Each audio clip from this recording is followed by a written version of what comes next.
माँ जी, आप दादी बनने वाली हैं। भगवान ने आपकी सुन ली। आप चाहती थी ना कि घर के आंगन में बच्चे खेलें।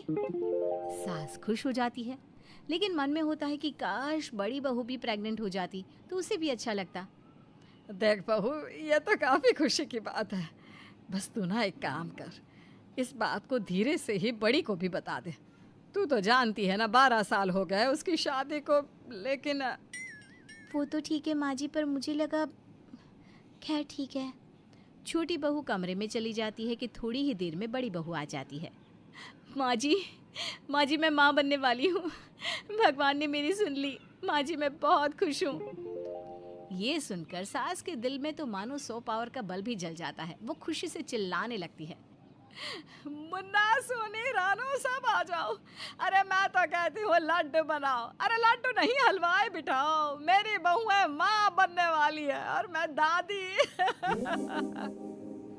छोटी बहू को कमरे में आवाज़ आती है। वो खुश हो जाती है कि घर में उसके बच्चे को लेकर खुशी का माहौल है। वो बाहर आती है तो बड़ी बहू सास के पास बैठी होती है। छोटी को देखकर बड़ी कहती है, तुमको भी बताई, तुम भी तो कुछ बनोगी ना। छोटी को कुछ समझ में नहीं आता। बहू, अच्छा हुआ तू आ गई। ले, लड्डू खा। बहू लड्डू खाती है, लेकिन उसे उल्टी आ जाती है। वो उल्टियाँ करने के लिए अपने कमरे में चली जाती है। लगता है माँ, इसे हमारे घर की खुशी बर्दाश्त नहीं हो रही, वरना ये कैसे लड्डू खाती थी, याद है ना। सास को भी याद नहीं रहता कि छोटी भी माँ बनने वाली है। अरे छोड़ ना बहू, तू टेंशन ना ले किसी बात की।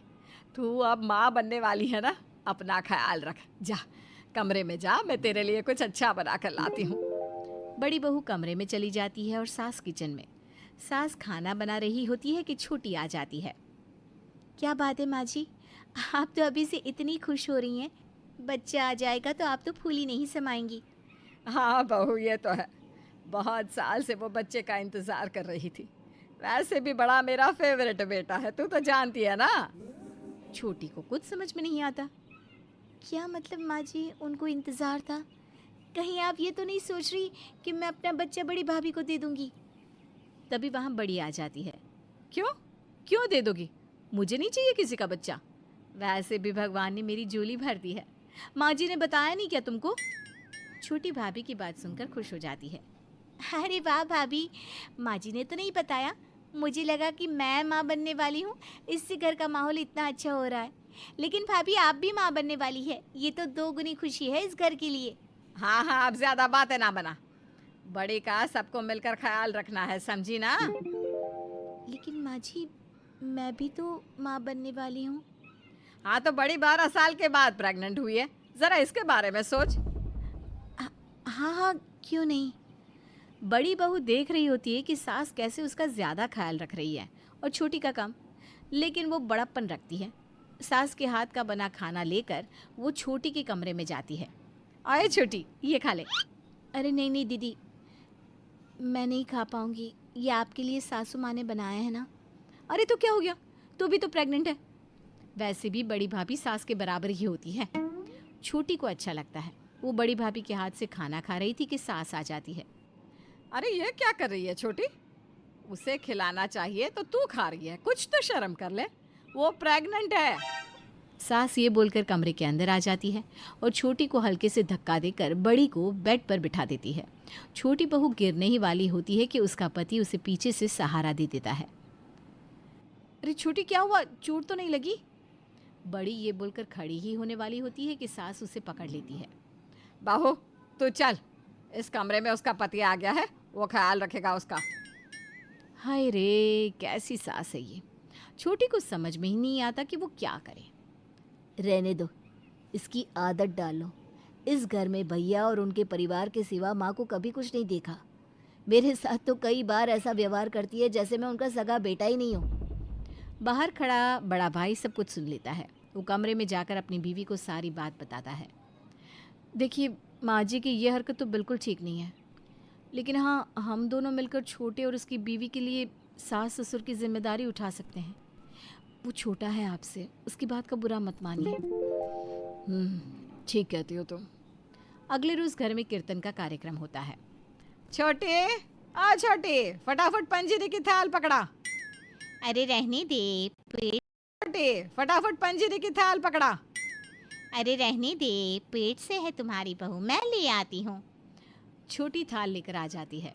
अरे तो क्या हो गया, बच्चे हमने भी पैदा किए हैं, जानते हैं कि बच्चा कैसे पैदा किया जाता है।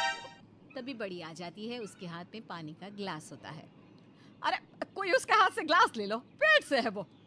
अरे बड़ी क्यों काम करती है इतना, थोड़ा खुद का भी ध्यान रखा कर।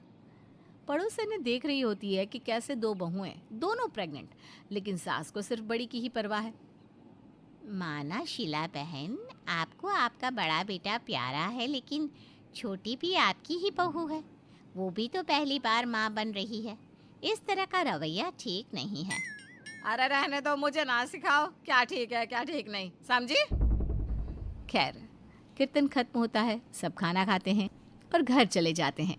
पीछे से घर पूरा फैल जाता है, जिसके बाद छोटी, ओ छोटी, चल पूरा घर साफ कर दे। बड़ी बहू चल कमरे में, मैं तेरे पैर पर तेल लगा देती हूँ, सारा दिन थक सी गई है मेरी बच्ची। बड़ी को भी अब ठाठ अच्छे लगने लगते हैं। वो छोटी का ख्याल तो पूरा रखती, लेकिन काम ना करती।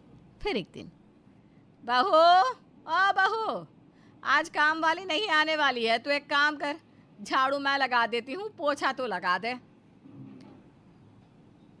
माँ जी बड़ा घर है, मैं आधे घर में पोछा लगा देती हूँ, आधे घर में भाभी लगा देंगी। सास को तो मानो ये सुनकर गुस्सा ही आ जाता है। अरे क्यों बड़ी करेगी हैं? बड़ी क्यों करेगी पोछा, जानती हो ना उससे बच्चा होने वाला है। बड़ी कमरे में सारी बात सुन रही थी, लेकिन कुछ नहीं कहती। किसी तरह छोटी पूरे घर का पोछा लगाकर जैसे ही कमरे में आती है, बड़ी बहू हाथ में उसकी फेवरेट चाय लेकर खड़ी होती है। लो चाय पी लो, थक गई होगी ना। छोटी चाय पीती है कि सामने सास आ जाती है, हाथ में गर्मा गर्म खाना लेकर। बड़ी चल खाना खा ले बेटा। अब यही रख दीजिए माँ जी, मैं और छोटी साथ में खा लेंगे। अरे हाँ हाँ, उसका भी खाना लगा हुआ है किचन में, छोटी जा जा कर ले आ। छोटी को भी भूख लगी होती है, वो भी जाती है और खाना लेकर ऊपर तो जोर जोर से सांस लेने लगती है। क्यों, क्या हो गया? 4 सीढ़ी चढ़ने में जान निकल गई। नहीं माँ जी, पता नहीं क्यों सांस फूल रही है, शाम को डॉक्टर के पास चली जाऊंगी। हाँ हाँ, अरे बड़ी तू भी साथ में चली जाना छोटी के।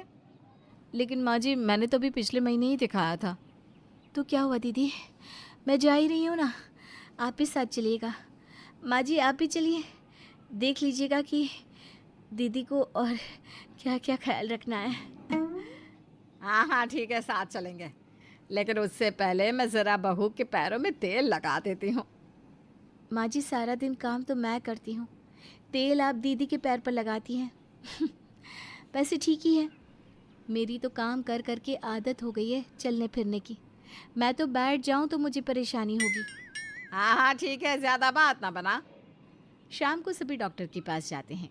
डॉक्टर दोनों बहू को चेक करती हैं और फिर, शीला जी आपकी छोटी बहू का तो बच्चा एकदम फिट है, मस्ती कर रहा है पेट के अंदर, लेकिन बड़ी सास को तो मानो सांप सूंघ जाता है। क्या हो गया मेरा बच्चा? हाँ डॉक्टर साहब, इसको तो 12 साल बाद बच्चा हो रहा है, क्या हो गया है बच्चे को?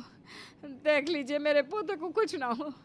इस बड़ी बहू को रखना पड़े यहाँ तो रख लो, पर मेरा पोता मेरा। बड़ी को हैरानी होती है कि जो सास उसके आगे पीछे घूमती थी वो उसके लिए नहीं बल्कि बच्चे के लिए सारा प्यार दिखाती थी। बड़ी बहू क्या काम नहीं करती? सारा दिन बैठे रहने से भी बच्चा सुस्त हो जाता है और कम एक्टिव होता है, जो डर की बात है। काम नहीं तो कम से कम वॉक ही करते रहना चाहिए। जी वो तो मैं करती थी, वॉक भी और काम भी, लेकिन मेरी सास।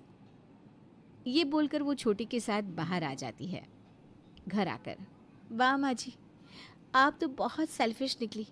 अब मुझे पता चल गया है कि आपको मुझसे नहीं मेरे बच्चे से सिर्फ प्यार है। मैं चली मायके। मैं भी सासू माँ, जब आपको दीदी का ही ख्याल है तो उन्हीं के साथ रहिए। नहीं नहीं, मुझे माफ़ कर दो, मेरे लिए दोनों बहू